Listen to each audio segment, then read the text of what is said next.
All right, y'all. We ain't in outer space today. We at a cafe.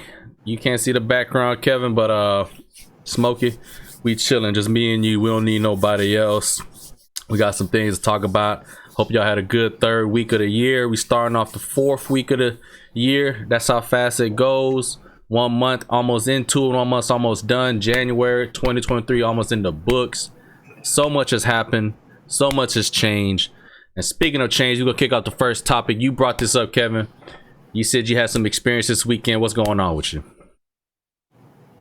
Some experiences this weekend. Well, been hitting at the gym lately, been trying to lose some weight.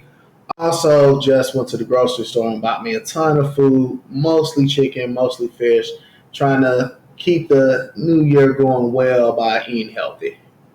Yeah, I ain't talking about all that. I'm talking about what's this big change you see in a society that they're pushing on us that you just said, this ain't gonna work. This ain't right. So you talking about the tipping. I am seeing a tipping just pandemic everywhere.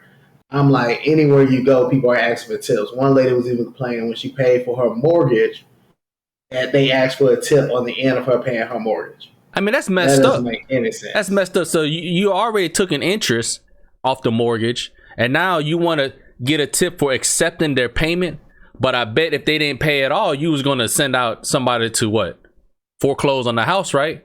All I gotta say is that man has changed so much since he released that last album. Things ain't been going for him the way it should be, because you know Iggy Azalea was a flop, so now he out here just messing with people's mortgages. You talking about T.I.? Tip Clifford Harris, man. Indubitably, man. No, I'm just joking. But yeah, tipping in general, I mean, it's the new hustle. Let's just be real. During the pandemic, we had all these essential workers come out, and they were still manning the cafes. They were still delivering food. They were still doing what they can to make sure society still function to some extent within the constraints that we had for what they call social distancing. So people, out of the generosity of their hearts, I mean, plus all that PPP loans and all them stipends and stimulus, all that kind of stuff, they just had extra money, so they were just tipping. Hey, you still out here working, you still got to pay bills, I'm gonna give you a tip. And we just got used to that. But in parallel, I think the concern is, well, aren't we also raising minimum wage? So why do we got to tip still, right? That's really the question that people come out to. Should I still tip you if they are finally paying you a livable wage? You know, because it comes to the point where it's like you feel bad, like if I hit no tip, or all you did was serve me 1 cup of coffee, do I still have to really tip you for this? And if I don't tip you, does that make me a bad person? And so that's part of the thing that's getting people upset, because there was a back and forth between a barista up in Philly and a regular customer. Because the barista was like, yeah, I only make $15 an hour.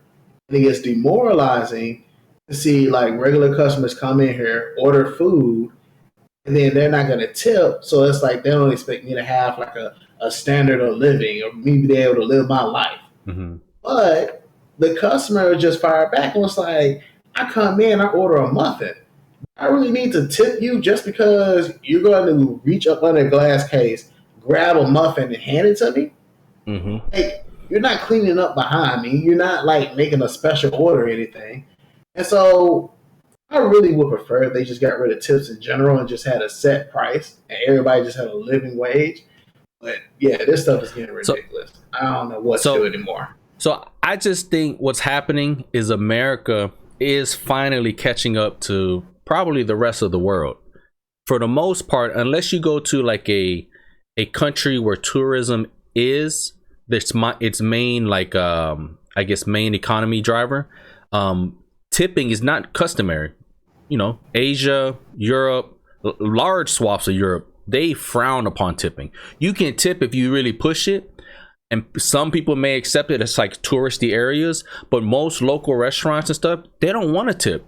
They feel that, hey, I make enough. If I take a tip, that's a tip that could go to someone else that needs it more than me. I don't need it because I have a job that pays me well. Likewise, in America, for so long in the restaurant industry, we didn't have those mandated minimum salaries. It was, yo, We tip sharing, and y'all getting paid $2 an hour. Y'all better get them tips and split it, you know. And you splitting it with people in the back, the hosts, the cooks, the line chefs, everybody splitting it. And to an extent, there's that type of industry. People for the longest have supported their families on just tips, right? So you work at a nice enough restaurant. Think about like a upper scale restaurant. You making bread because they generously leaving tips. But the question is, should I get a tip just for getting a caramel macchiato at Starbucks? Now that they offer it, let me step to the other side. I'd rather tip the Starbucks worker than pay it forward. I'm sick and tired of being in the drive-through, getting my coffee and be like, hey, the car in front of you just paid for your coffee. Do you want to pay for the guy behind you? I don't even ask how much is theirs behind them. I just say, I just got blessed. Thank you. I take my blessings and I don't need to pay it forward no more. That was it. That was the final destination. Come on me, beam of light. Appreciate it. You know, I feel bad for the person in front of me because I'm ordering for like 6 people. You know what I mean? But they made that mistake. I bet they won't make it again. Yeah, and it's something about that because it's also pressuring, right? Because just like you mentioned your situation, somebody's just like, oh, your meal's been paid for. You want to pay for the car behind you. When you come to these tips, they slide the screen around and be like, oh, how much you going to leave? They immediately look to see how much money you left before they even like start preparing your order. So people are paranoid, like, yo, if I don't tip you enough, are you going to do something to my food? Like, are we playing a game right now? I mean, like, yo, I don't think they will, because I'm thinking from a personal standpoint. If I worked in a restaurant and somebody didn't tip me, I'm like, okay, whatever. The next guy will. Like, it just goes down to you won't know what you get unless you ask. I don't mind them asking, because as long as they don't make me tip. Now I definitely will be concerned if they go gratuity required. Now that's when we gonna flip some chairs. I remember one time I went to a restaurant and I tip. If I go out to eat, I'll be honest, I tip. I plan that in my budget when I tip. But I understand in some cases some people be like, hey, I plan to tip too, but let me tip what I want to tip. I may give you more than the minimum. But sometimes if you have a big enough party, they just fix it at a set 15%, 10%, or a minimum 20% for parties greater than 6 or 8, whatever the number is, depending on the restaurant. I remember one customer got mad. He literally asked the waitress and said, how much do you get paid an hour? Rude. And number 2, she goes, well, we make about $15, $16 an hour now. She goes, well, why do I still got to tip you? That's what he said to her. Man. And she was my waitress too. Once I heard that, and you know, she was so polite, she didn't even argue about it. She just goes, hey, well, you had a party of 10, it's automatically included. You know, this isn't just for my tips. She tried to explain it. This is for the people in the back. This is for the host. This is for, you know, the other waitresses that aren't getting as many tables. There's many of us, right? And you know, it's you know, think about it. It's a community, and we go to work. But sure enough, when she came to me, I ain't give her no trouble. I didn't even say nothing. I left her a generous tip just because I felt bad. And call me a sucker, but I really do believe the energy you put into the universe is the energy the universe puts back out to you. You know what I mean? So I will say this: when it comes to groups and when it comes to parties, I believe they should have a set tip amount on there. Because there have been way too many times I've been out with a party of like 10, 15 people, and people go, well, how much of a tip you putting down? Oh, I'm finna take some money back. And you're like, no. Like, we had good waiters. We had good waiters, waitresses, servers.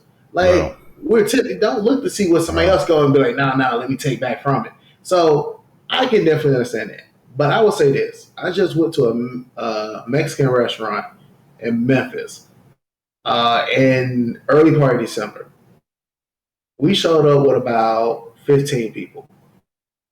And folks gave us a supply chain charge and gave us a service charge and the mandatory tip.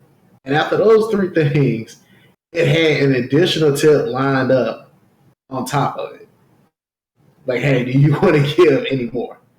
Yeah. Well, I mean, so I'm speaking from today's behavior versus yesterday's. Today, if I had bad service, if I really didn't enjoy the restaurant, hold on one second, Kevin, you're cutting in and out like you're fuzzy. Can you hear me? I can hear you. Are you good? All right, it's reconnected. All right, I'm speaking from today's experience versus yesterday's experience. Today, Max, what I like to do is if I know I'm going out, I'm gonna build in a tip. Let's say I've never been to this restaurant and it's terrible. It's a terrible service. I will still leave some kind of a tip, probably 15, maybe if it's really bad, 10, but I'll leave something and I'll never go back to that restaurant again. That will be the last time I go to the restaurant. And that's happened before, and it is what it is. I just don't say nothing. I'll make a big deal out of it. And at the end of the day, I still appreciate the fact that I didn't have to go wash my own dishes. I didn't have to cook my own food. I was able to seat somewhere safely. And I had a new experience, something I can laugh about later. That's today, Max, mature Max. Young adolescent, ain't got no money, ain't got no job, Max. Hanging around similar, ain't got no money, ain't got no job friends, which they're still friends with me today. They just got jobs now. I remember one time my friend, I ain't gonna put his name out there, but we had some terrible service, like, you know, treat us like some broke teenagers. And I'm like, okay, you want some broke teenagers, and you over here come the receipt, ask for a tip. That, man, I don't know what my friend wrote, but in so many words it was like, sorry for you, I ain't got it, and just signed it and handed it back to her. And I think she wanted to chase him out the door for leaving a tip of advice. Now I laugh about it. Was it right? Probably not. But at that time, I mean, what you want us to do? The service was bad. You probably ignored us. You probably, you know, like, just, you know, like, food came out bad. Something happened where because we normally don't act like that, because, you know, at the end of the day, we little kids. We ain't trying to go to jail because we didn't want to pay for our food. We pay for the food. We just ain't pay for this person's I don't know what we buying back there, Tamagotchis. Their ego or something? Yeah, I have no idea. But when it comes go ahead. Let me say this, and it's gonna be kind of a long rant. What are we tipping for? Are we tipping to show gratitude for the service that was provided to us? Or are we tipping to make sure the people that have those jobs, make sure that they have a living wage? Because if it's the first one, and I think tips should not come until after the service has been rendered. If it's the second one, I think it's a very horrible thing to leave somebody's living wage in the hands of complete strangers. I just think it would be so much better if the industry just simply said, you know what, we're going to charge a certain amount on the menu. We're going to make sure that everybody in the restaurant has a living wage based upon revenue what sharing. their job is. Pretty much, yeah. That's what we're going to do. That way, it's not 1 week, you got $300 worth of tips, and then because of things happening next week, you got $100 worth of tips. I mean, that's such a foreign concept to think that, hey, if we pay our employees enough money, they would want to come to work and do a quality job to increase sales that will ultimately pad the bottom line for the capital investors that have built up the business. Because then it's like everybody gets to literally eat. The owner gets to eat, the employee gets to eat, and the customer gets to not have to worry about when they come up to a restaurant, how much does it cost for this? Do I have to pay anything extra? Don't you hate it when you show up to a store? I remember when I was a little kid, I didn't know what taxes were. Sales tax? That was a foreign concept to me. That bubble gum was 50 cents. I brought 2 quarters, and they looking at me talking about it's 54 cents. But it says 50 right there. And of course, they'll just give it to my little kid. But, you know, you just hate that. It's like, you feel like it's bait and switch. You know what I mean? You know? But that's my whole point. It's bait and switch. And also, man, they definitely shouldn't be making everybody share their tips. I really have a problem with people sharing their tips. It's like, that's easy. Like, just pay them in cash, bro. They just grab that thing, slide it right down into their brassiere, and if it's a dude, I guess slide it into his waistband. Whatever. Sure, you can go ahead and do it that way. Because I read that story up in Twin Peaks. It was like the waiters and waitresses have to share their tips with the hosts, the cooks, bus boys, the dishwashers. I'm like, those people ain't serving nobody. Just pay them a living wage. Like, if you don't know how to run a restaurant, just shut the restaurant down.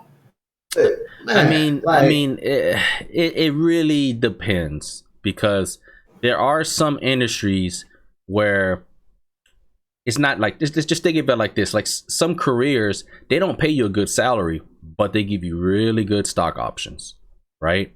So like think about your C-suite level people where they're like, hey, we're gonna start you off. They still make a lot, like let's say $1 million a year, but then you'll see their total compensation is 50 a year. Like, where are they getting the rest of that 50 from? It's like, oh, they hit certain benchmarks. They're awarding them $20 million in stock plus another 20 million to vest after 5 years or something like that, right? That's how that works at the C level. So I guess on the opposite spectrum, where you're talking about living wages for workers, the working class, they're simply going to be like, all right, you keep the margins on your food, but we get to keep our tips, and you just have to go towards the brands that have a lot of popularity. So imagine if McDonald's required tipping. Oh my goodness, bro, I'd be working at McDonald's right now. You know how much volume they get? Even if only 2 out of 10 customers tip at McDonald's, shoot, they need to implement that. If they worried about it, hey, you can now tip your McDonald's people. I bet you them fries never gonna be cold. You know what I mean? I bet you they will be, because people gonna be like, I'm gonna get tipped regardless. But no. They gotta have it where you tip after you get your food. Okay, then we're talking about something. Yeah, we're talking about something then. But I will say this: in the previous example you gave, the CEOs and C-suite executives have a direct impact on how profitable the company is going to be. Mm-hmm. Then the lower level employees, they may have a low salary, but they get paid based upon commission. When you think about busboys are not actually providing a service to the customers in a way that they can either get commission or. I disagree, man. When I go out to eat, man, I don't know about you, but you ever sat in a booth and that joint was wet? You hoping it was soapy water and not something else. I bet you that ruined your experience. That would. You sit at a table, there's crumbs all over. There's a line of cocaine on there that it ain't yours. Yeah, but the thing is, that's a standard. That's a default. You expect the table to go ahead and be clean. When it comes to, but if it ain't, are you tipping? Are you tipping the waitress? Truthfully, if I sit at a dirty table, I'm still going to end up tipping the waiter or waitress 20%, bare minimum. All right. Next time we go out to eat, brother, I'm throwing some dirt on your seat. I'm gonna pretend that I ain't do it, and I'm gonna see what you do. I've actually read studies about that. It seems when people have great, amazing service, they tip like around 30%, 25%. They have sucky service, they still tip 20%. Mm-hmm. It's so ingrained in us, we don't even think about it. Like you receive the bill. It is a culture thing in America, but now that we're at the crossing point where living wages are actually like being provided, and we got to figure it out. We got to figure it out. Either we tip you or we don't tip you. But at the end of the day. The market gonna speak for itself. If you making a lot of money as a waitress now because people are tipping and you're getting a living wage, I mean, it just makes it more competitive for corporate America. Like, hey, I know plenty of people that like why would I work, $15 an hour when I go work for myself and drive Uber and make more, and be on my own schedule.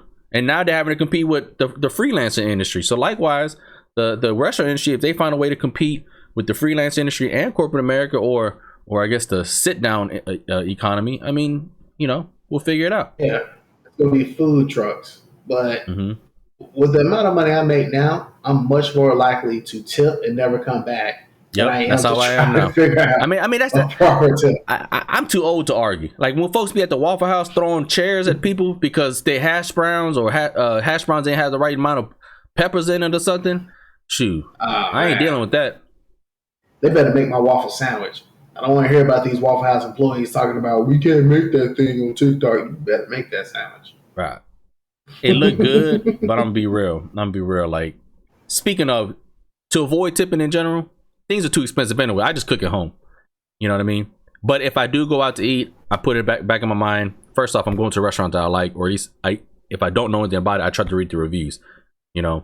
Because typically speaking, the reviews, they're not necessarily like, like infallible, but at most of the time, if you see 1,000 negative reviews, they got canceled for something. I'm not gonna be a part of any cancel cultured restaurants.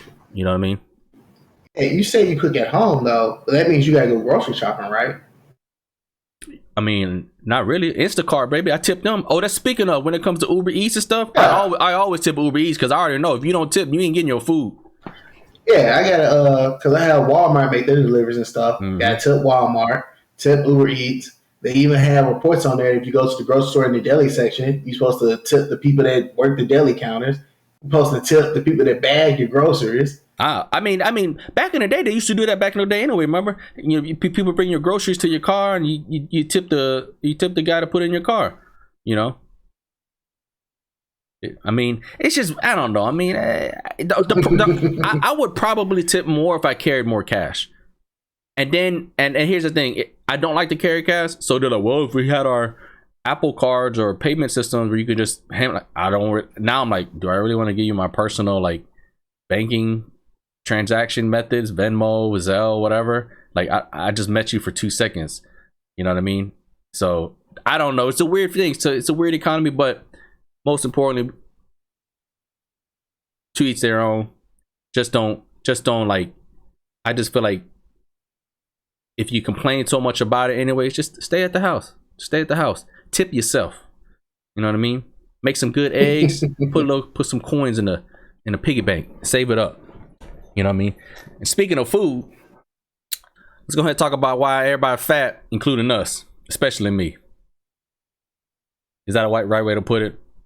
Probably not. Go ahead and lead off. All right. Let me change the background picture. So, we were talking about this earlier today, and we trying to understand, like, I know I'm not as active as I used to be, teenagers, high school, running around, barely eat, just always like playing sports, doing stuff like that. I was probably like at the most in high school, I was about 140, 150 pounds going into college.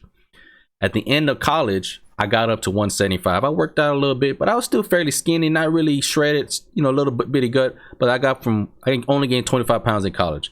Freshman 15, what have you, whatever. And then after college, getting married, all that kind of stuff, having a bunch of kids, the most I ever got was 230. I'm about 220 now. My goal is to get back down, hopefully, to 180. But it's just a matter of time. And I just look at the way my weight fluctuates over time. I was like, man, it can't be this hard. Like, I know you gotta watch what you eat, you gotta stay active, but still, like, I do what I can. I'm kind of fit. I'm not saying I'm obese, but I know that from a health standpoint, my doctors told me, hey, your cholesterol is getting high, blood pressure, it's good, but slippery slope, you gotta watch yourself. It's only harder to lose the older you get. Your metabolism slows down. But why is that? And then we start thinking about it.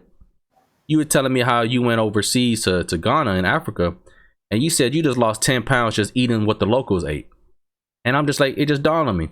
In America, our food is so convenient, so packed in calories, and so delicious that no matter how hard we just try to maintain, we have to work so much harder to stay in shape because our food is so high in calories without even trying. And it's so available. You were talking about eating out of restaurants and stuff. We can go get a good meal, $10, but that $10 meal might be 1,500, 2,000 calories. You go overseas and you spend only $2-3 on a meal, but you're getting something freshly caught, maybe some fruits, vegetables, or a correctly portioned. I went to France this past I swear in Europe. And I'm not to be dogging the European cuisine. They like it, they love it. It's on them. It's just a different palate. But their food is so bland compared to what I'm used to, and that's just a problem with America. We oversalt, highly saturated with sodium, fats, all that. But their typical French breakfast, you guys can look at it. What is a typical French breakfast? It is not omelet and eggs and bacon and sausage and pancakes and all that. They don't have some pastries mainly, but literally it's like 2 pieces of bread, and it's not even bread. It's like a loaf of baguette or something like that, and a cup of coffee. That's their breakfast. Maybe an orange with it, an orange juice, some kind of little fruit with it. That's their breakfast. And you see how small their coffee is? Yeah, it's the tiny little cup, whatever. And our coffees, you go to Starbucks, whatever. And I'm guilty. I love it. I usually get a venti caramel macchiato. I've tried to add almond milk to make it better, or do artificial sweeteners, but typically if I'm going for splurging, I get a caramel macchiato venti every time. and that's like at least 300 calories, maybe 400. Yeah, I could tell when I was over in Ghana how they did everything made a world of difference. I'm like the juice over there in Ghana. It's like freshly squeezed, has pulp and everything in it, has a little bit of weight in it. So you just drinking juice, you feel like you're like almost eating, like you're getting full. In America, we just got water with food coloring and corn syrup. Yeah. Like no nutritional value, just straight calories. Well, I mean, it's just convenience. I mean, I get it. It's like we got 340 million people that all want some kind of standard of living. You know, we want our orange juice ready and available at all times. So they got to add preservatives. And then sometimes one batch of oranges ain't going to taste like the other. So they're going to have to add a little something to it to make sure the flavors match. And of course, what's the best way to mask the flavor? Sweeten it to death. You know, diabetes. Yep. You know? Then the other things, like all the meats they had was either cooked in a stew or a curry to give it a ton of flavor, or it was grilled over like charcoal. They really didn't have anything that they were just up there trying to deep fry. Mm-hmm. But aside from the food, I mean, I love America. The abundance, the convenience. You know, we just have so much here, and I'm not going to complain. Oh, I'd rather have more food than not. Obviously, it's survival, right? But it's also a balance. Like, we don't have to go very far to get it.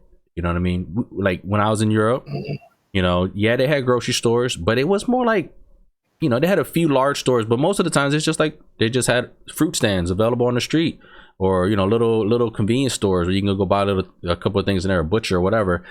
But they weren't just driving everywhere. There were cars, but most people walked. Most people rode a bike. In Amsterdam, they have more bikes than they have people, and it's just public transportation. So people are walking everywhere. And if you guys have noticed, so I'm not. Maybe it's just me, but I think this is probably true. If you work out, right after a workout, yeah, you might be hungry, but during the workout, right before the workout, when you're working out and you're getting your heart rate up and you're getting your adrenaline pumping, you're not eating. You know, you're constantly like, you know, you're full. Your body's like active. So just the act of moving makes you less hungry. And then of course, when you're done working out, you're like, all right, now I want to go get a good meal. And then I think maybe more often than not, I'll make a bad choice. I think that I deserve this big old bucket of fried chicken and sides and fixings and a big old Pepsi to go down with it. Nothing wrong with those individual products, but the problem is it negates the goodness that I do. You know. So yeah, but then there's two things that also fit into that. One, Americans typically have less time. Mm-hmm. Oh, we work way harder than any other country when it comes to like balance, and we're getting better. But like, man, like right now it's Lunar Week for Asia. Them folks off for about 2 weeks. You know, good luck getting in touch with anybody in Asia right now. They off. They spend time with their families. New Year, it's a big ordeal. It's tradition. It's a lot of history to it. It's similar to, you know, for the Western world, you know, Christmas, right? We get really Christmas and New Year's off, but over there, it's not like, oh, you can just take vacation and then you'll be off. No, they're off. Like people are not at work. They went back home to their where their families are from, and they're just chilling, having a good time, you know. So, and similarly in Europe, they I think they only have 6-hour work days, to be honest. And maybe 4 days a week is all they do sometimes. Yeah, and they have like 2-hour lunch breaks, things of that nature. A lot of our service industry and things, they get 30 minutes. Yeah. And then think about the amount of stress eating that we have in the United States. Yeah, we have so much stress here. Like, they stressed out because they can't afford their gigantic SUV for one person. I'm guilty of that. But the thing is aside from just the food in general, food being available and abundant, because in Europe, food is generally available and abundant. And I'm not saying we should move to this, but I'm just telling you how it's like over there. They limit, like Coca-Cola, Pepsi, whoever, they tax them on sugar if they put too much sugar in their drinks, right? So they have a different formulation for certain drinks. Now, some drinks are still the same as America. Like they go ahead and pay the taxes. They don't want to change the flavor. But not every manufacturer can afford that tax. So they will have a different sugar version. Fanta or or Pepsi or whoever. Like their version of soda is just different. And of course, then they drink mainly water or seltzer, not seltzer, what they call that, a sparkling water, a lot over there too as well, to kind of add more flavor to their drinks, even though sparkling water doesn't taste like anything. But it's just different. It's just different. But at the same time, I always say the results speak for themselves. Statistics show. Maybe I can look it up later, but let me just look it up now. Give me a second. There you go.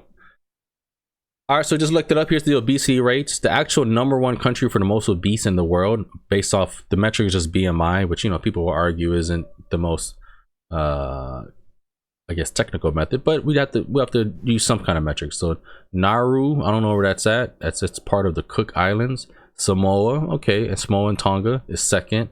The United States really isn't until 12th. We're the 12th most obese country overall. In regards to, let's just see, for least obese,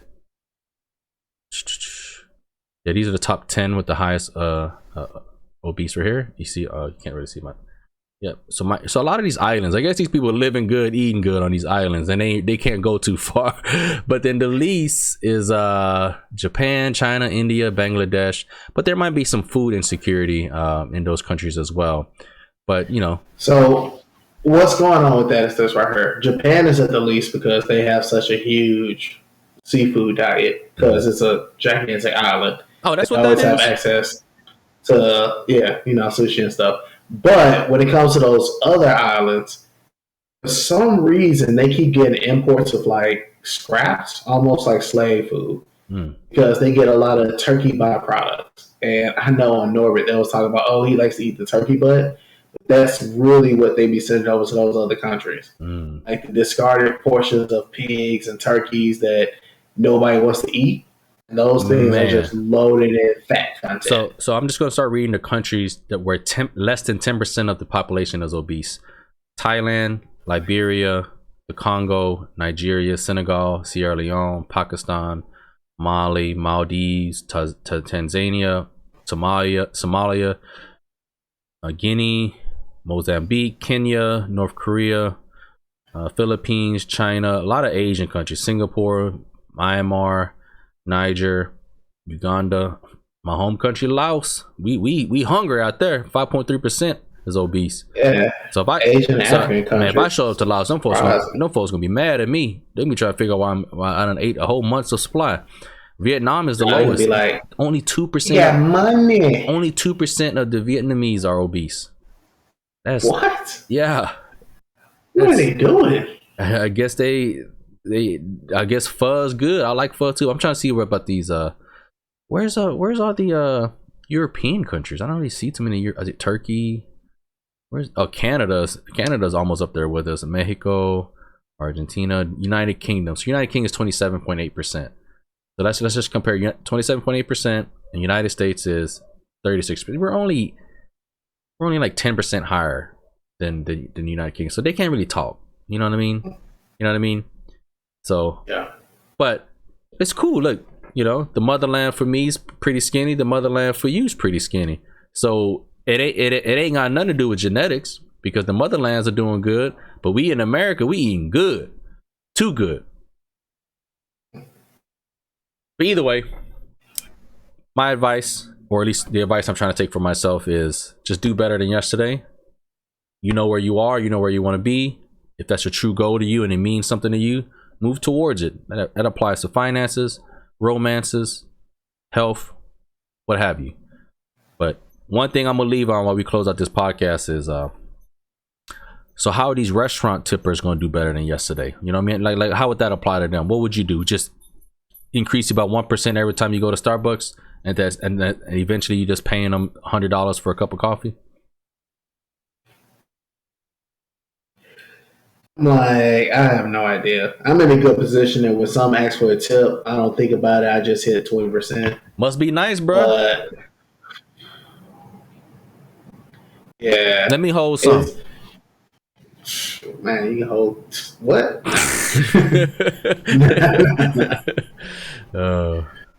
Yeah, but anyways. Okay. All right, so before we talk again next time, I guess the next goal is let's see where we checking in regards to our goals. I'm gonna try to lose 20 by at least June, 20 pounds by June. I'm gonna let you know if I hit that. One last question: who you got going for the Super Bowl, man? Who's gonna make it to the final dance, and who you think is gonna win it all? I think Eagles will be facing off against Kansas City, and I honestly think Eagles are gonna win it all. So you don't think the Bengals can beat Mahomes? Even with him being banged up, I don't think so. This year, Mahomes and them, they have a running game, so they're going to be able to keep Joe Burrow off the field. Also, the fact that Cincinnati has three hurt offensive linemen, and it did not look like the Bills was interested in blitzing and trying to get to Joe Burrow. I don't know why. They gave him plenty of time for him to, line up and throw the ball down the field. So I will agree with you that the Eagles probably are going to make it. I don't see how the 49ers can beat them. I mean, the 49ers are good. I like how Purdy is out there, showing people up, being the last pick, and he's out here winning playoff games. I really appreciate it. I think he's also from Arizona too.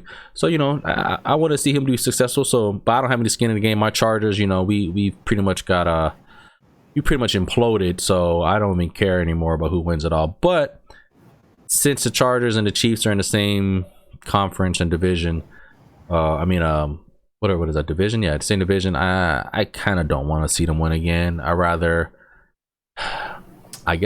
just see. I guess really the Bengals are the only team that hasn't won a championship in quite a while, right?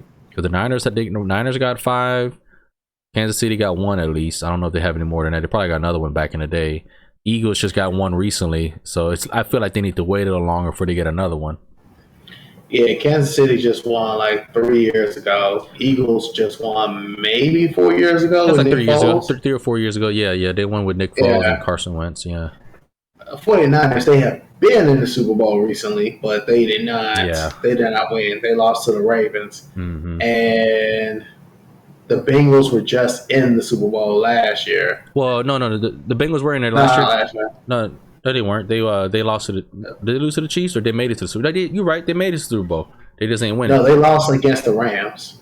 Yeah, you're right. I can't remember if that was last year. That was last year. That was last year because the Rams had a terrible season. They said this is like so weird for a Super Bowl winning team to just fold up the next year.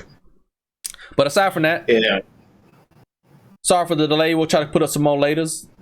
We got some other topics we want to talk about. We just ain't gonna talk about it right now because we kind of want the panel. But stay tuned, subscribe, like the channel, leave some comments, and we zipping in and zipping out. Bird game, baby. See y'all later.